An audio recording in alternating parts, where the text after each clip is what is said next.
सर्वजन सुखाय सर्वजन हिताय के सूत्र पर लगातार कार्य कर रही है और इसी कड़ी में आज का एक कार्यक्रम आयोजित किया गया है। जो हमारे शहरी क्षेत्र के परिवार हैं उनके संबंध में आज माननीय मुख्यमंत्री जी एक बड़ी विशेष घोषणा करेंगे। कार्यक्रम को आगे बढ़ाते हुए इसके संबंध में एक लघु फिल्म के माध्यम से प्रस्तुतिकरण तैयार किया गया है, तो उसको सबसे पहले दिखाया जाएगा।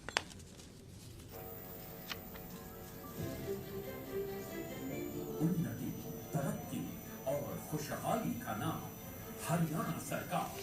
पारदर्शिता और सुशासन ही है जिसकी पहचान, वो है हरियाणा सरकार। हमारी काय भक्ति थी, बड़ा सोचना, दूर का सोचना, सर्वजन हिताय सर्वजन सुखाय सोचना, ये हमारी कार्यशैली है। और सोच से भी ज्यादा, संकल्प से भी ज्यादा हासिल कैसे करना, ये ऊर्जा के साथ हम काम करते हैं। जन जन के प्रिय मुख्यमंत्री श्री मनोहर लाल के नेतृत्व में प्रदेशवासियों के हित में निरंतर लिए जा रहे फैसलों ने हरियाणा के हर आम व्यक्ति के जीवन की राह को आसान कर दिया। माननीय प्रधानमंत्री जी की सर्वजन हिताय सर्वजन सुखाय की सोच को आगे बढ़ाते हुए यशस्वी मुख्यमंत्री श्री मनोहर लाल के नेतृत्व में डबल इंजन सरकार ने जनहित की योजनाओं से पिछले 9 वर्षों में पंक्ति के अंतिम व्यक्ति के चेहरे पर मुस्कान लाने का कार्य किया। अनाधिकृत कॉलोनियों में अपने जीवन भर की पूंजी लगाकर अपना घर बना चुके लाखों लोगों के माथे पर हर समय चिंता की लकीर रहती है। मुख्यमंत्री मनोहर लाल ने लोगों के इस मर्म और मजबूरी को समझा और हित में एक और बड़ा राज्य सरकार आज प्रदेश के लाखों लोगों को राहत की मुस्कान दे रही है। आज एक साथ राज्य की 450 अनाधिकृत कॉलोनियों को नियमित किया जा रहा है। अभी तक शहरी स्थानीय निकाय विभाग यानी अर्बन लोकल बॉडीज की सीमा के अंतर्गत आने वाली अनाधिकृत कॉलोनियों को ही नियमित किया जाता था। अनाधिकृत कॉलोनियों में घर बना चुके परिवारों की चिंता करते हुए हरियाणा के इतिहास में पहली बार शहरी स्थानीय निकाय विभाग सीमा से बाहर टाउन एंड कंट्री प्लानिंग विभाग की सीमा में आने वाली 239 कॉलोनियों को भी नियमित करने का तोहफा भी माननीय मुख्यमंत्री दे रही है। जबकि नगर पालिका क्षेत्र के अंतर्गत नियमित होने वाली कॉलोनियों की संख्या 211 है। इसके अलावा शहरी स्थानीय निकाय विभाग एवं टाउन एंड कंट्री प्लानिंग विभाग के अंतर्गत आने वाली 1856 अनाधिकृत कॉलोनियों को भी नियमित करने की प्रक्रिया जारी है। इनमें 727 कॉलोनियां टाउन एंड कंट्री प्लानिंग विभाग तथा 1129 कॉलोनियां शहरी स्थानीय निकाय विभाग के अंतर्गत आती है। आवश्यक औपचारिकताओं को पूरा करने के उपरांत इन्हें भी नियमित कर दिया जाएगा। इस बात को भी जवाबदेही के साथ सुनिश्चित किया गया है कि भविष्य में प्रदेश में अनाधिकृत कॉलोनियां विकसित ही न हो। आज से पंचकुला से लेकर महेंद्रगढ़ और यमुना नगर से लेकर सिरसा तक पूरे प्रदेश के लाखों लोगों का अपना घर वास्तव में अपना हो सकेगा। कॉलोनी नियमित होने पर जरूरी विकास शुल्क सरकार द्वारा लिया जाएगा। अपने घर की रजिस्ट्री जैसी सुविधाएं लेकर लोग चिंता मुक्त होंगे। नियमित की जाने वाली कॉलोनियों में बिजली, सड़क, सीवेज जैसी मूलभूत सुविधाएं उपलब्ध कराने के लिए भी राज्य सरकार प्रतिबद्ध है। इससे पूर्व प्रदेश सरकार ने 2017 से 2019 में भी शहरी स्थानीय निकाय विभाग के अंतर्गत आने वाली 685 अनाधिकृत कॉलोनियों को नियमित किया था। 2014 से आज तक प्रदेश की 1135 अनाधिकृत कॉलोनियों को नियमित कर दिया गया है, जबकि 1856 अनाधिकृत कॉलोनियों को नियमित करने की प्रक्रिया जारी है। मनोहर सरकार का संकल्प और प्रयास, हरियाणा का जन जन रहे खुशहाल। निस्संदेह ही आज का बड़ा ही विशिष्ट दिन है और अब कार्यक्रम को आगे बढ़ाते हुए मैं माननीय मुख्यमंत्री जी से उनके संदेश के लिए प्रार्थना करूंगा। मित्रों, जैसा भूमिका में बताया गया है कि हमारे शहरों में और शहरों से बाहर भी बहुत से एरियाज़ में लोग बाग अनअप्रूव्ड कॉलोनीज़ में या तो कॉलोनी विकसित हो जाती है, लोग जो डेवलपर्स हैं वो बना लेते हैं, या कुछ लोग उन कॉलोनी को बनने के बाद अपने मकान खरीद लेते हैं। अनअप्रूव्ड कॉलोनीज़ में मकान खरीदने के बाद कई प्रकार की कठिनाइयाँ, समस्याएं वो जो उपभोक्ता है अर्थात जो जिसने मकान बनाया उसको भी आती हैं। शहर के नाते भी सब लोगों को मिलकर के जब अभ्यास उनका होता तो उसमें कई प्रकार की कठिनाइयाँ आती हैं। कुल मिलाकर के डेवलपमेंट जो है अनप्लैंड, ये किसी भी तरीके से उचित नहीं माना जाता है। फिर भी मैं समझ सकता हूँ आखिर लोगों की मजबूरियाँ, क्योंकि उतने मकान भी जिस कीमत पर लोगों को चाहिए, जिस कॉस्ट के हिसाब से चाहिए, उतने न तो डेवलपर्स लाइसेंस लेके बना पाते हैं, और HSVP का भी एक लिमिटेड दायरा है, उस हिसाब से वो भी अपना बनाते हैं, तो सबके लिए शायद आवश्यकता पूर्ति नहीं होती है। तो ऐसे अनअप्रूव्ड कॉलोनीज़ का पिछले कई वर्षों से ये क्रम लगातार चलता रहा है। हमने जब शासन में आया तो विचार किया कि इन चीज़ों को कैसे दुरुस्त किया जाए, ठीक किया जाए, तो उस क्रम को आगे बढ़ाया। हमारे डिपार्टमेंट, चाहे अर्बन लोकल बॉडीज़ है, चाहे टाउन कंट्री प्लानिंग है, इवन गांव के आसपास भी कुछ कॉलोनियाँ बनती हैं, तो रूरल डेवलपमेंट को भी कहा है कि रेगुलेटेड कॉलोनीज़ की संख्या बढ़नी चाहिए, और जो पहले बन गई हैं उन पर कुछ ना कुछ जो पहले वाली शर्तें हैं उनमें कुछ छूट दे करके उनको अप्रूव करके, ताकि उनके ऊपर एक तलवार इलीगैलिटी का या एनक्रोचमेंट जो होती है उसका वो तलवार न लटके रहे, उनको सुविधा दी जाए। 2014 से 22 तक 685 कॉलोनी हमने नियमित की थी, और उसके बाद बहुत बड़ी संख्या में लोगों ने अप्लाई भी किया, हमने रजिस्ट्रेशन कराया। उसमें आज फिर इस वर्ष 2023 के अंदर पीछे 131 कॉलोनी का नोटिफिकेशन हुआ भी था, लेकिन उस समय टाउन कंट्री प्लानिंग की ओर से वो सारा तैयार नहीं था। आज कुल मिलाकर दोनों विभागों की ओर से, अर्बन लोकल बॉडीज़ और टाउन कंट्री प्लानिंग की ओर से मिलाकर वो 131 भी उसमें मिला ली गई हैं, तो 450 नई कॉलोनी को अप्रूवल ये दिया जाता है, जिसका सारा फॉर्मेलिटीज़ जो है वो दोनों विभागों ने पूरी कर ली है। नोटिफिकेशन या तो हो गया होगा या फिर आज हो जाएगा। ये भी बताना चाहूँगा कि पिछले हमारी सरकार से पहले 10 साल में जो अनधिकृत कॉलोनियाँ थी वो 874 अप्रूव हुई थी, और वो भी अप्रूव हुई। अब ये हमारे कार्यकाल में 1135 नई कॉलोनियाँ अप्रूव हो गई हैं, लेकिन आज भी 1856 कॉलोनियाँ और ऐसी हैं जो या तो अंडर प्रोसेस हैं, जो अप्रूव की जा सकती हैं, कुछ ऐसी हैं जो नॉर्म्स को पूरा नहीं करते हैं, वो अभी करने लायक नहीं हैं। उसमें आगे चल करके देखेंगे कि किस प्रकार से उसमें से रास्ता निकाला जा सकता है, क्योंकि जो छूट है मुख्य रूप से मार्गों की हमने दी है। अभी कॉलोनी की अप्रोच 6 मीटर की होनी चाहिए, और इंटरनल रोड्स 3 मीटर से छोटी नहीं होनी चाहिए, क्योंकि ऐसा माना जाता है कि 3 मीटर एक आवश्यक ऐसी चौड़ाई है जिसमें वहाँ की कोई भी आकस्मिक सेवाएं भी देने के लिए वो आवश्यक है। मानो आकस्मिक में सबसे ज़्यादा होता है, कहीं आग लगने का भी कई बार ऐसा चांस बनता है, तो कम से कम अग्निशमन जो संयंत्र लेकर के जाने वाली गाड़ी है वो जल्दी से वहाँ पहुँच सके, नुकसान होने से बचाया जा सके। और वैसे भी कोई एक गाड़ी जा रही है, एक आ रही है, दोनों को मिला करके भी कम से कम 3 मीटर का मतलब ये है कि 16 फुट जगह ये आवश्यक है, अगर 2 गाड़ियाँ भी आसपास से पार करनी है तो इस प्रकार से इसको कुछ छूट देते हुए 10 फुट हो गया, 3 मीटर और 10 फुट, तो 10 फुट में तो एक गाड़ी ही निकल सकती है, 2 गाड़ियाँ तो निकल भी नहीं सकती। तो अगर एक गाड़ी निकलेगी तो दूसरी गाड़ी को गली के बाहर ही रोकना पड़ेगा, लेकिन न्यूनतम इसलिए किया है कि क्योंकि लोग बना चुके हैं, इसलिए अगर उनको अप्रूव नहीं करते हैं तो उसमें ये कठिनाई की आ सकती है। तो कुल मिलाकर आज 450 कॉलोनियाँ जो हैं अप्रूव की जाती हैं।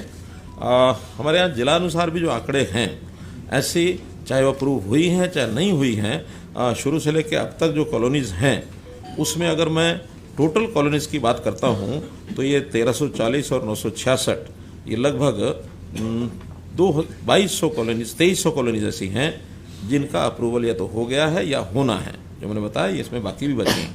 जो बड़े ज़िले हैं, जो 150 से भी ज़्यादा कॉलोनियाँ जहाँ अनअप्रूव्ड थी, जिनमें कुछ हो गई, कुछ और आगे होंगी, उसमें कुछ 5-6 ज़िले हैं जिनका मैं नाम लेता हूँ। फरीदाबाद में ऐसी कॉलोनीज़ की संख्या 188 है, हिसार में 181 है, कुरुक्षेत्र में 169 है, पलवल में 201 है, सोनीपत में 162 है, यमुनानगर में 195 है। ये जब 150 से ऊपर हैं, बाकी 150 से कम भी हैं। तो आगे इसमें और भी विभाग को मैंने कहा है कि इसको जितने भी संभव हैं जल्दी से जल्दी विचार करके उसको किया जाए। टाउन कंट्री प्लानिंग की जो कॉलोनीज हैं पहली बार अप्रूव कर रहे हैं। इससे पहले केवल अर्बन लोकल बॉडीज़ की ही कॉलोनीज हैं उनको अप्रूव किया करते थे, लेकिन जो म्यूनसिपल एरिया है और उसके बाद फिर एक जो एरिया रहता है अर्बनाइज्ड एरिया यानी controlled area, town country planning को ने जो अपनी एक सीमा बनाई हुई कंट्रोल्ड एरिया की, तो यूएलबी के एरिया के बाहर कंट्रोल्ड एरिया के अंदर जो कॉलोनीज हैं उसका सारा कामकाज का जो जिम्मेवारी है वो टाउन कंट्री प्लानिंग की है। तो टाउन कंट्री प्लानिंग ने वहाँ सारी शर्तें देखने के बाद उनको अप्रूव किया है और वहाँ जो भी डेवलपमेंट चार्जेस होंगे उसके बाद उसको एचआरडीए के माध्यम से वहाँ उन कॉलोनीज को विकसित किया जाएगा। तो इतनी जो कॉलोनीज हमने अप्रूव की हैं अभी, इसके ऊपर विशेष खर्चा भी, क्योंकि केवल डेवलपमेंट चार्ज से तो पूरा हो नहीं पाएगा, खर्चा ज़्यादा होता है, डेवलपमेंट चार्ज कम आते हैं। हमने इस वर्ष 500 करोड़ रुपया अपने बजट में एक स्पेशल प्रावधान ऐसी जो कॉलोनीज़ हैं उनके लिए एक प्रावधान किया है और ये सब होने के बाद आवश्यकता पड़ेगी तो और भी करेंगे, लेकिन ऐसी जो अनडेवलप्ड कॉलोनीज़ हैं उनको डेवलपमेंट की जिम्मेदारी भी यूएलबी की और टाउन कंट्री प्लानिंग की आती है, उस नाते से हम करेंगे। टाउन कंट्री प्लानिंग जो साइज़ रखा है छोटे से छोटा 2 एकड़ की अलग थलग जो कॉलोनी है उसको भी अप्रूव कर दिया है। 2 एकड़ से नीचे उसी कॉलोनी को अप्रूव किया गया है जो किसी ऐसी कॉलोनी पहले से बनी है उसके साथ लगती है। अप्रूव्ड कॉलोनी पहले है लेकिन उसके साथ 1-1.5 एकड़ का कोई है, उसको साथ लगती कॉलोनी को भी कर दिया है ताकि उसकी जो सेवाएं हैं रास्ते की बाकी सब पहले से अप्रूव्ड कॉलोनी के साथ वो जोड़ा जा सके। जो जिसको कहना चाहिए स्टैंड अलोन 2 एकड़ से कम नहीं किया है, तो 2 एकड़ से ऊपर की सब कॉलोनीज वो की हैं। कहीं कहीं अप्रूव्ड कॉलोनीज में पहले कुछ कमियां ये रह गई थी कि बीच बीच में जो खाली प्लॉट थे उन खाली प्लॉट को भी अनअप्रूव्ड श्रेणी में माना गया था। अब उन्होंने तय किया कि किसी अप्रूव्ड कॉलोनी के अंदर कोई छोटा आइसोलेटेड एक प्लॉट अनअप्रूव्ड की श्रेणी में था उनको भी सबको अप्रूव कर दिया है, ताकि वो जो बीच बीच में अनअप्रूव्ड की श्रेणी दिखा करके और कुछ खेल भी चलते थे वो खेल सारे हमने बंद कर दिए हैं। इन सब कॉलोनीज़ को हमने कहा कि पहले तो शर्त थी कि वहाँ कोई एक रेजिडेंट वेलफेयर एसोसिएशन बना करके वो यानी अप्लाई करे। बाद में बहुत जगह पर वो बना नहीं पाए हैं और बनाई तो रजिस्टर्ड नहीं थे, तो उस शर्त को हमने ख़त्म किया कि अब कोई भी उस कॉलोनी के 5 नागरिक जिनका मकान उसमें है वो मिल करके अगर अप्लाई करते हैं तो उस कॉलोनी को रजिस्ट्रेशन मान लिया जाएगा, उसके ऊपर हम काम करेंगे। और इन कॉलोनीज़ का जो शुल्क है डेवलपमेंट चार्जेस उसके अंदर दोनों ने विभागों ने अपना अपना अलग अलग रखा है। पहले से जो यूएलबी का है वो सीधा सीधा कि जो वहाँ का रेट है यानी कलेक्टर रेट, उस कलेक्टर रेट का 5% जो है डेवलपमेंट चार्ज जब भी उनकी कोई रजिस्ट्री होती है, कोई इंतकाल होता है या कोई और उनको ज़रूरत पड़ती है उसी समय वो जमा करा सकते हैं। पहले चाहें तो पहले भी करा सकते हैं, कराना मना नहीं है, बल्कि पहले कराने का एक लाभ ये भी होता है कि आज की दर के ऊपर 5% को देना होगा। मान लो अगर वो देर करते हैं और बाद में वो कलेक्ट्रेट बढ़ जाता है तो फिर बढ़े हुए दर के हिसाब से देना पड़ेगा। तो इसलिए ये जो कलेक्ट्रेट है इसकी संभावना साल दर साल बदलने रहने की होती है, तो बदलने का वजन आगे न पड़े, इसलिए मैं तो अपील यही करूँगा कि जितना जल्दी हो सके उस डेवलपमेंट चार्ज को जमा कराएं ताकि उनका जो बोझ है वो समाप्त हो जाए। फिर भी अगर कोई नहीं कर सकता तो बाद में भी करना चाहे कर सकता है, लेकिन जो ट्रांजैक्शन कोई होती है तो उसके समय उसको जो किया जाएगा। हमने पिछले दिनों में जो अनऑथराइज कॉलोनीज हैं उनकी सेल डीड को भी बंद किया था, और सेल डीड को इसलिए बंद किया था कि कम से कम आगे कोई भी अनऑथराइज कॉलोनी डेवलप ना हो। ये हमने 1 जुलाई 2022 को किया था।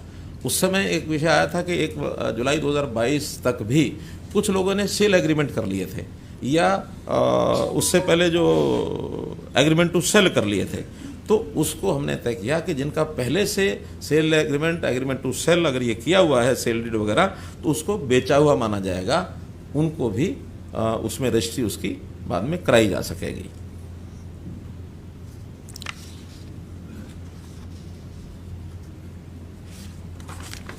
कुल मिलाकर आज के संदर्भ में जितनी हमने सुविधाएं दी हैं वो आपको मैंने बताई हैं। अब इस संबंध में विधिवत इसका वहाँ लोग लोकल बता दें। हाँ, हम यहाँ पर आपको जिला अनुसार उसका एक मैप दिखाएंगे कि किस जिले में किस शहर में क्या स्थिति है, और इसी दौरान यहाँ के कार्यक्रम से मैं जो हर स्थान पर आज हमने कॉलोनी के हिसाब से या कहीं कहीं नगर के हिसाब से वहाँ पर ये सारा कार्यक्रम चल रहा है, तो उन नगरों में या उन जिला केंद्रों में उस जिले की अथवा उस नगर की कॉलोनीज वहाँ के स्थानीय जो आयोजक हैं उसको दिखा सकेंगे। और अब हम वहाँ से डिस्कनेक्ट होकर के आपके सामने पूरे जो प्रदेश का ये जो नक्शा है ये आपके सामने रखेंगे। तो इसी के साथ में जो लोग ऑनलाइन जुड़े हैं उन लोगों का आभार करते हुए और यहाँ उनको डिस्कनेक्ट करने के लिए मैं कहता हूँ। और अब ये जो जिला अनुसार इसका एक स्लाइड है वो दिखा दीजिए। सोनीपत डिस्ट्रिक्ट का जिसमें कि सोनीपत जिला जिसके अंदर गोहाना, गन्नौर, सोनीपत और खरखोदा, इन चारों में ये जो ग्रीन कलर किया हुआ है ये कॉलोनीज तो पहले से अप्रूव हैं, और जो येलो कलर किया है, किसी एक नगर को ज़रा एनालाइज करो। सोनीपत को बोल रहे हैं। हाँ, ये जो येलो किया है ये आज अप्रूव किया है, और जो रेड है ये अभी अनअप्रूव्ड है, अभी इसमें नहीं किया है, इसका सारा सर्वे चल रहा है, आगे आने वाले समय में इनको भी अप्रूव करेंगे। और ये जो ग्रीन एरिया है ये एग्रीकल्चर लैंड है, यहाँ पर आगे किसी प्रकार की अनऑथराइज्ड कॉलोनी बनाना ये वर्जित है। उस पर हमारा टाउन कंट्री प्लानिंग डिपार्टमेंट थोड़ा उसको इम्प्लीमेंट करेगा कि यहाँ कोई कॉलोनी और नई न बने, और नई योजना में जिसको भी कॉलोनी बनानी है वो अप्लाई करेंगे। तो उसके लिए पहले ही हमने एक दीनदयाल उपाध्याय आवास योजना जो लागू की थी उसके अंदर बहुत कम ईडीसी का या बाकी खर्चे कम करके किए थे, और भी डिपार्टमेंट इसके अलावा कुछ सस्ती कॉलोनीज बन चाहे कम खर्चे से, तो ऐसा कोई प्रावधान करने के लिए मैंने कहा है ताकि गरीब व्यक्तियों को और मकान सुविधा से मिले। सरकारी तौर पर हमने ये भी विचार किया कि हर जिले में 5000 मकान आवश्यकता के हिसाब से, कहीं कम होंगे कहीं ज़्यादा होंगे, 1 लाख नए मकान बनाने का भी हमारा प्रावधान चल रहा है। उसमें HSPP कुछ उनके पास ज़मीनें हैं उसके ऊपर, और वो प्रयत्न कर रहे हैं ताकि उसको हम आगे लागू कर सकें। हाँ, हाँ, लोकल डिस्कनेक्ट करो। अब मैं अनुरोध करूंगा सभी जिलों से कि कार्यक्रम के अगले चरण में जो लोकल नक्शे हैं और जो हमारे परिवार वहाँ इकट्ठे हुए हैं शहरी क्षेत्रों के, तो सभी डीएमसीज वो लोकल नक्शे वहाँ सबको दिखाएं कि कौन सी कॉलोनियाँ डिटेल में अधिकृत हुई हैं, ताकि इसकी विस्तृत जानकारी लोगों को मिल सके। और अब हम यहाँ से इस कार्यक्रम को समाप्त करते हैं। मैं माननीय मुख्यमंत्री जी का बहुत बहुत हार्दिक धन्यवाद करता हूँ। नहीं, आज किस जिले में कितनी कॉलोनी है ये बताना है। आज में फरीदाबाद में 59, फतेहाबाद में 16, गुरुग्राम में 3, हिसार में 20, झज्जर में 25, कैथल में 30, आपको सब लिखित मिलेगा, करनाल में 2, कुरुक्षेत्र में 25, नूह में 35, पलवल में 31, पानीपत में 22, रेवाड़ी में 14, रोहतक में 32, सिरसा में 9, सोनीपत में 35, और सबसे ज़्यादा है यमुनानगर में 92, 92।